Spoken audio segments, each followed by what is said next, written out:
En muchos de estos videos empiezo culpando a alguien. Ahora voy a culpar a Soren de Soren y sus libros, el cual ha regresado a redes sociales hace ya un rato, está haciendo contenido.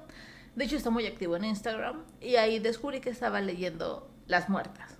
Dije, bueno, ya es momento de que lo lea. Hubo un tiempo en que le tenía mucho a este asunto, pero dije, bueno, paso aquí cerca, de hecho ahorita hablamos de eso.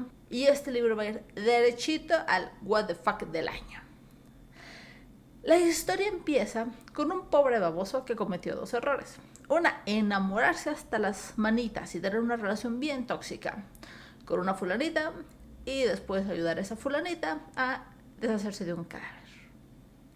El detalle es que esta fulanita no era cualquier fulanita, era una de las dueñas de los burdeles más famosos de aquella época. Y es que esta historia, o sea, el libro es gacho de leer, es feo, la situación es terrible. Y no es ni la mitad de lo que pasó, porque Las Muertas está basada en uno de los episodios de crimen, serial, asesinato, trata de blancas, tortura y corrupción más grandes que hemos tenido en el país, es decir, las Poquianchis. Las Poquianchis es el apodo con el que se conoce a las 4 hermanas González Valenzuela. Ellas estuvieron robando, violando, torturando y obligando a trabajar en sus burdeles, no solo mujeres. También eran niñas desde los 12 años y hasta los 25, porque cuando una de sus chicas llegaba a esta edad, la golpeaban y dejaban morir de hambre. Aunque muchos otros murieron a causa de los abortos caseros que les practicaban y una que otra tortura disciplinaria, como quemarlas y lanzarlas de la azotea. Cuando por fin salió a la luz esta red de trata que tenían, y sobra decir que estaban coludidas con autoridades municipales, estatales y hasta eclesiásticas, se realizaron exhumaciones en un rancho de su propiedad y se encontraron los huesos de más de 90 personas. Y se estima que en los 20 años que estuvieron operando pudieron haber matado a más de 150 personas, entre jovencitas, niñas, niños, fetos y clientes. El libro es bastante interesante porque está escrito de una manera tipo documental, como si estuvieran haciendo un reportaje, una investigación.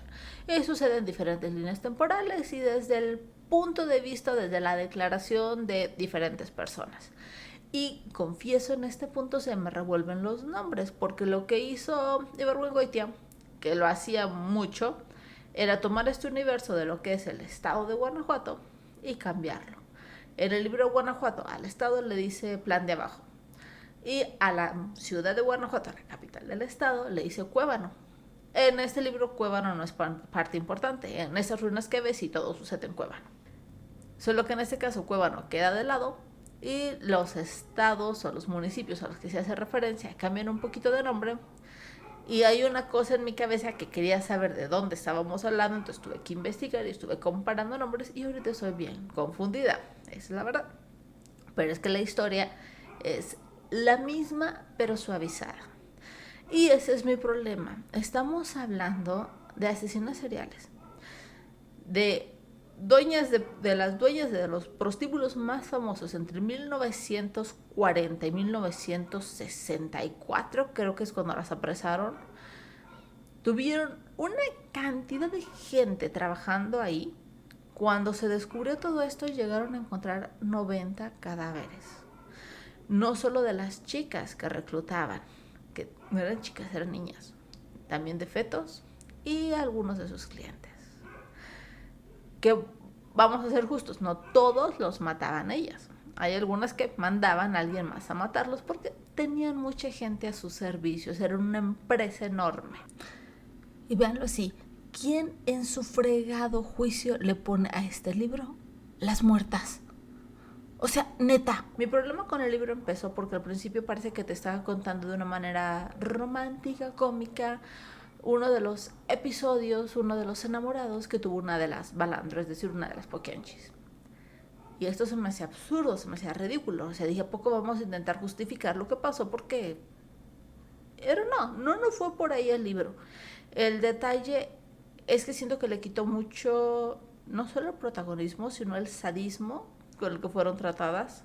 Porque es la verdad, eran niñas. Su modus operandi era encontrar familias que estuvieran dispuestas a dejar a sus hijas entre 12, 14, 16 años, ya cuando muy grandecitas, para que ellas se las llevaran.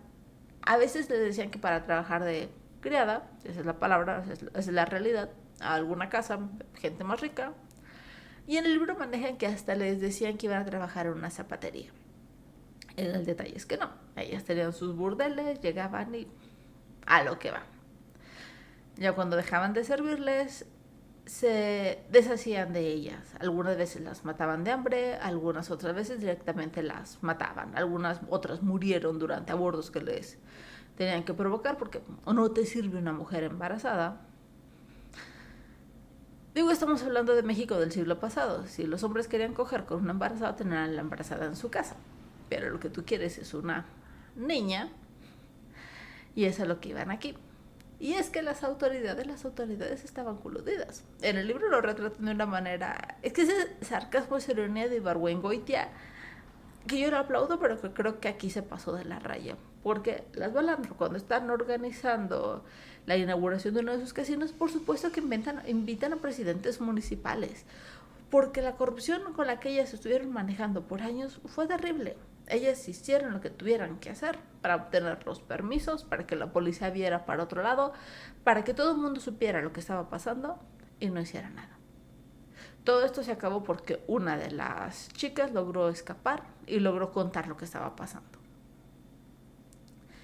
El problema que veo muy claro en este libro es que eso no se retrató. De hecho, hubo un capítulo en especial que me enojó mucho, en el que trataban de Blanca. Que el libro dice algo así como que, pero Blanca era negra. Ok. Que es una chica de 14 años a la que convencen de irse a trabajar allá, pero el autor nos narra cómo llegó al prostíbulo, le dijeron a lo que se iba a dedicar, ella dijo, bueno, ok, que durante muchos años estuvo muy servicial, muy acomedida, de hecho era de las consentidas de los clientes porque sabía exactamente qué es lo que querían, es decir, qué tipo de amante necesitaban. Una que opusiera resistencia y gritara, o una que fuera fogosa, o una que fuera... Estamos hablando de una niña de 14 años. Y esto ya lo hablaba con Ana. Ok, tenemos el tema muy fuerte de separar al autor de la obra. Y entiendo que eran otros tiempos. Estamos hablando de menos de 100 años, o sea, tampoco son otros tiempos. Por eso tenemos fotos de ellas. Y eventualmente la trata de niñas, la tortura, la violación y todos los delitos aquí cometidos ya eran delitos en ese entonces. Que sí, que parte del problema que tuvieron ellos es porque de repente a alguien se le ocurre que era buena idea que la prostitución no fuera legal en el estado. Pero es que aún poniéndome de abogado del diablo y queriendo decir, es que aún poniéndome de abogado del diablo, diciendo la prostitución debería ser legal y debería ser un medio de trabajo válido, que debe tener algún tipo de garantía para las personas que prestan este servicio. De ninguna manera alguien puede justificar esto en niñas raptadas con engaños. Pero el libro parece que lo hace. Cuando ellas están encerradas, nada más es de, pues están encerradas y podían salir al sol y les daban de comer poquito, pero pues es que así era la gestión que ellas tenían del dinero y parecían estar todos muy a gusto y estaban muy conformes y quién sabe por qué después dijeron que no les parecía. Me cuesta trabajo ver luego la ironía y los sarcasmos en este tipo de libros, pero teniendo tan fresco porque... De hecho me animé porque escuché el episodio de Leyendas Legendarias. Si ustedes quieren una reseña más amplia de lo que pasó con las Pioquinchis, lo más probable es que quien no va a estar de este lado. La barrita de les va a recomendar alguno de los muchos videos que hay sobre, para que entiendan el nivel de. Entonces, este es un libro donde la ficción es superada enormemente por la realidad. Este fue un caso terrible. Y aquí es una nota periodística así como que hasta suavecita. No, o sea, no estoy de acuerdo. ¿A quién fregó se le ocurre que es buena idea?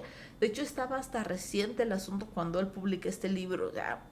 Es que ahorita se me hace reciente como para tratarlo de esa manera tan light, tan sencilla. Yo no había querido leer este libro porque pensé que iba a ser más crudo, más salvaje, porque la historia fue terrible. Pero no. Entonces es un... ¿Por qué? Estoy entre enojada e indignada y creo que no lo entendí como debía. Es que tiene unas reseñas en Goodreads hasta en otros idiomas que, ay, sí, esta maravilla del libro y lo retrata muy bien. No lo retrata bien, lo suaviza demasiado. Este fue un caso terrible que nos habla de los problemas que venimos acarreando desde el siglo pasado, que no hemos podido dejar. O sea, el genocidio está tan normalizado en esta sociedad y ahí se nota. Y el problema es que estas tipas eran malvadas, eran crueles, eran sádicas, pero eso sí, muy católicas. Me lleva a la fregada. Yo soy Lulufilica, nos vemos en el siguiente.